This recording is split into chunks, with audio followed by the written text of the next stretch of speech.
You know, we often think financial success is all about being smart, right? Like cracking some kind of code.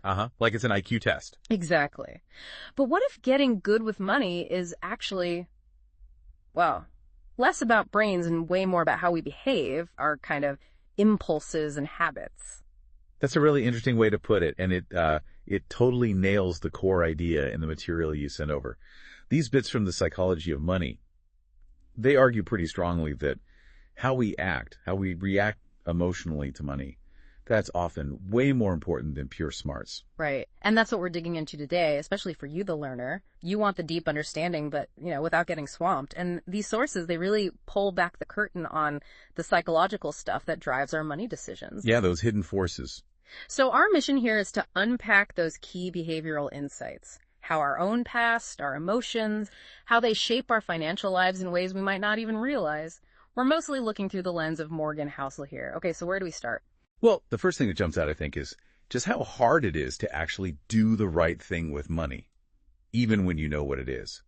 It's one thing to understand saving is good. Mm-hmm. It's another thing entirely to, consistently do it, especially when things get scary or exciting. Emotions get in the way. Oh, totally.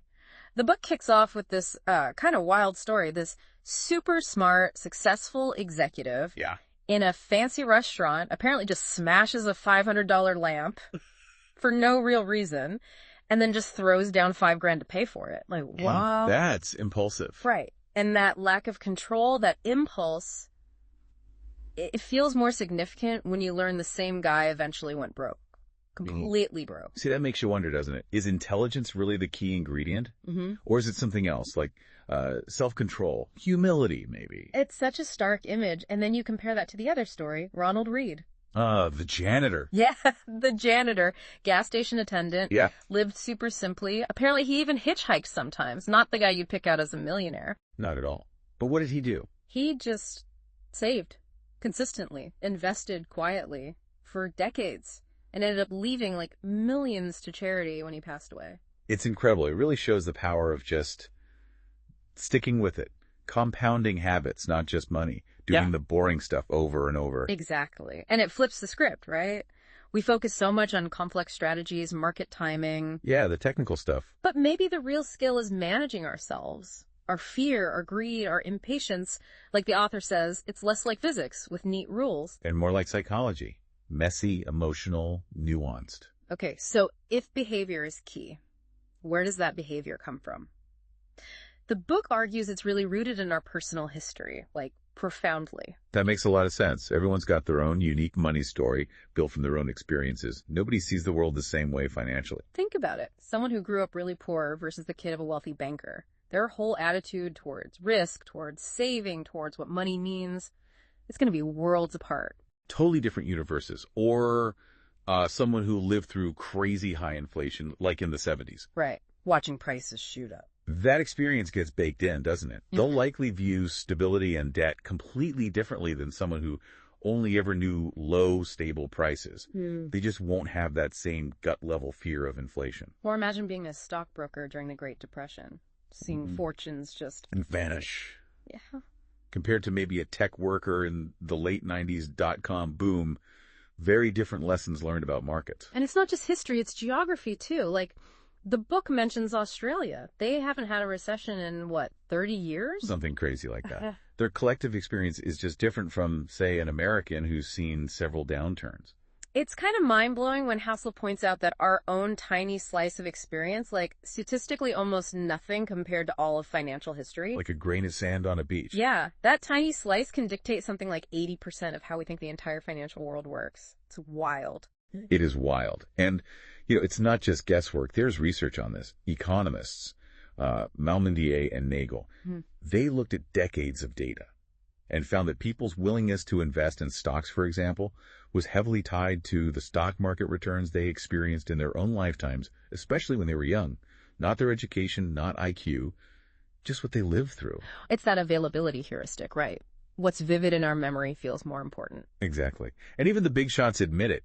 Bill Gross, the bond king. Yeah. He's basically said his huge success was partly just being born at the right time, riding this massive decades-long wave of falling interest rates. His dad's generation saw bonds very differently because they lived through high inflation.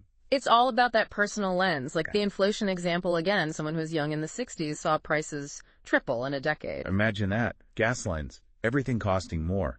Compare that to someone born in the 90s. Inflation was mostly a non-issue for them growing up. Just a completely different baseline reality.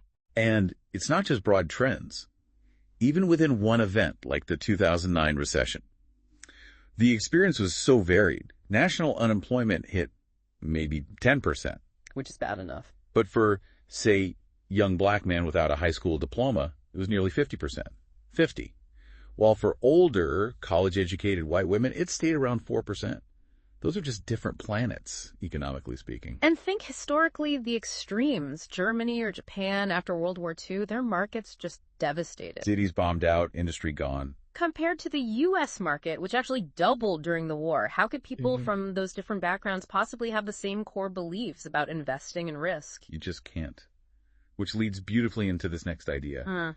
The book calls it the make sense to them principle. Right. Because of all these wildly different histories, the financial choices people make, even the ones that look totally crazy from the outside. They make perfect sense to the person making them at that moment, given their story, their fears, their goals, what they've seen work or fail. It taps into that confirmation bias thing too, doesn't it? We look for stuff that confirms what our experience already taught us. Definitely. And it helps build empathy, I think. Like, take lottery tickets. Oh yeah, that statistic is staggering. Americans spend more on lottery tickets than on, movies, games, music, sports, books combined. That's nuts. And who buys most of them? Often lower income folks. The same people who, studies show, might struggle to find, say, $400 for an emergency. It seems totally backward, right? Spending scarce money on incredibly long odds when you don't have a cushion. From a purely rational standpoint, maybe.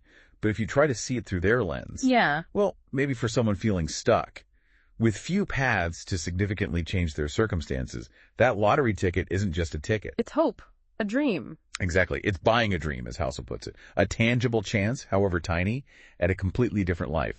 If you feel like the conventional routes, saving, investing, are out of reach or won't make a dent, maybe that $2 ticket feels like the only shot you have. That reframes it quite a bit.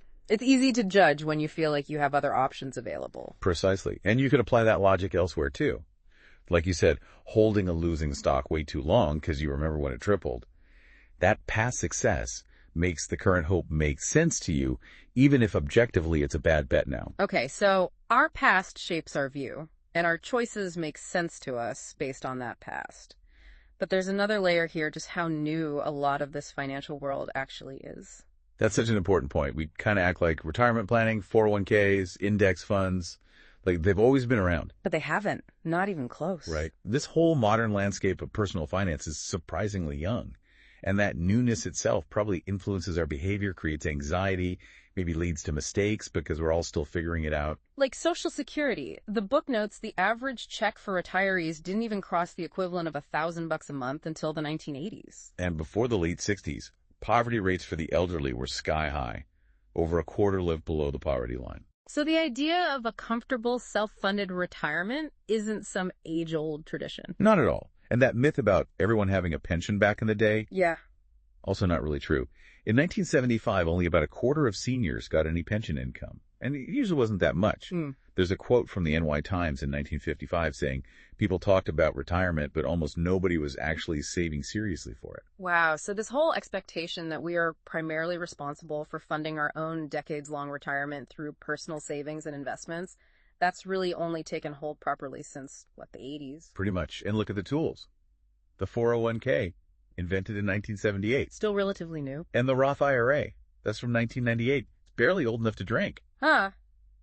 That's a great way to put it. So we're all kind of pioneers in this mass experiment of individual retirement funding. No wonder it feels tricky. We're learning as we go, collectively. Okay, so personal history matters, the landscape is new, but then there are these other forces, right? The ones we don't like to talk about as much. You mean luck and risk. Exactly. It's uncomfortable, isn't it? Yeah. We love stories about hard work and genius leading to success. Yeah. And failure. Well, that must be due to bad decisions. But the sources argue it's way messier than that. Luck and risk are like two sides of the same coin, constantly weaving through our financial lives. Yeah, inseparable. And they often has a bigger impact than just individual effort. The book uses that great example. For every Bill Gates, there was a Kent Evans. Who was Ket Evans again? Gates's brilliant high school friend and co-founder. Equally smart, equally ambitious by all accounts, but he died in a mountaineering accident before Microsoft even took off. Same starting potential, wildly different outcome due to, well, tragic risk, bad luck. Wow. And it's so hard to really accept the role of luck, isn't it? Like, if we look at someone else's success and say, oh, they were lucky, it sounds. Zealous. Dismissive. Yeah. And if we look at our own success and say, wow, I was lucky, it feels unsatisfying. Like we didn't earn it. It can feel demoralizing, even though studies show things like income correlation between brothers is stronger than for height or weight, suggesting background plays a huge role. But if you ask successful siblings, they probably won't chalk it up mainly to luck or where they started. Right. We prefer the narrative of individual merit, and the flip side for failure. Someone else fails, we think, bad choices. We fail, we think, bad luck, unforeseen circumstances, risk happen. Exactly. That bias makes it almost impossible to truly untangle skill from luck after the fact. Was that amazing investment, brilliant foresight, or just being in the right place at the right time? Was that business failure due to bad management or just the brutal reality of market risk that sinks most new businesses? You often just can't know for sure. The book mentions Cornelius Vanderbilt building his railroad empire by, let's say, aggressively bending the rules. Yeah, maybe breaking them. It worked out incredibly well for him. But was that bold genius or reckless behavior that just happened to succeed? The line is so thin. Or Benjamin Graham, Mr. Value Investing himself.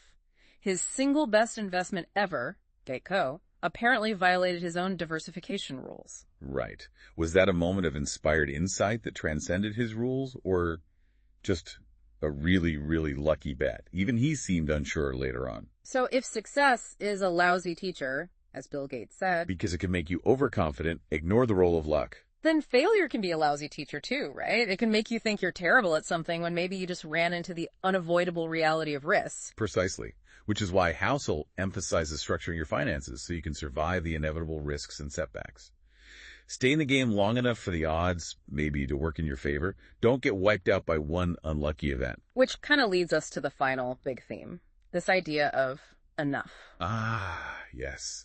The moving goalpost. In a world always telling us we need more, how do you even figure out what enough is? There's that great little story in the book. Kurt Vonnegut and Joseph Heller are at a party thrown by some billionaire hedge fund guy.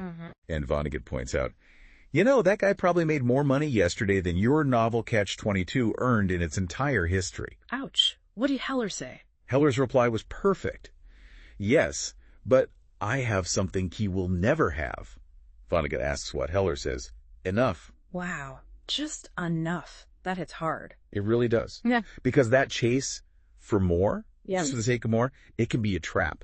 Like overeating, the book suggests, feels good for a second, but leads to regret. And you see these extreme examples.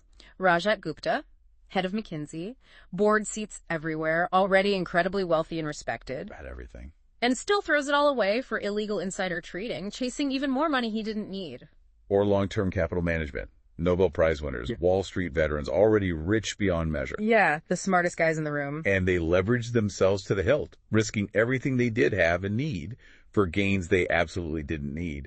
And it blew up spectacularly. It's that social comparison treadmill, isn't it? There's always someone richer. A bigger house, a faster car, a higher number on the spreadsheet. Always. If you keep comparing upwards, you can never win. The goalpost just keeps moving. So the only way off that treadmill is to define enough for yourself. Based on your own life, your own values, what actually makes you happy and secure, not based on what the neighbor has. Exactly. Getting to the point where more money doesn't actually buy more happiness and recognizing when you're there, that's a huge, maybe the ultimate financial skill. So wrapping this up for you, the learner, the big message from this deep dive seems to be just how much our financial lives are run by our psychology. Definitely. Understanding your own history, how it shapes your view of money. That's crucial. Recognizing that behavior consistency, patience, avoiding dumb mistakes often matters more than complex knowledge. And acknowledging the huge, often uncomfortable roles of luck and risk in how things turn out. And finally, wrestling with that really personal question of what enough actually means for you. Yeah. Once you start seeing these forces, your biases, your past, the randomness, it feels like you can make decisions that are a bit more, well, intentional. Yeah. Less driven by knee-jerk emotions or just copying others. It brings a level of self-awareness to it all. Okay, so on that note, Here's something to maybe chew on after this. Considering how much your own unique background and experiences have shaped what you believe about money right now, what's maybe one core assumption you hold about finances, investing, saving, whatever, that might be worth questioning just a little bit, knowing how different other people's realities and experiences might be? That's a good one to ponder. Definitely food for thought. Thanks for joining us for this deep dive.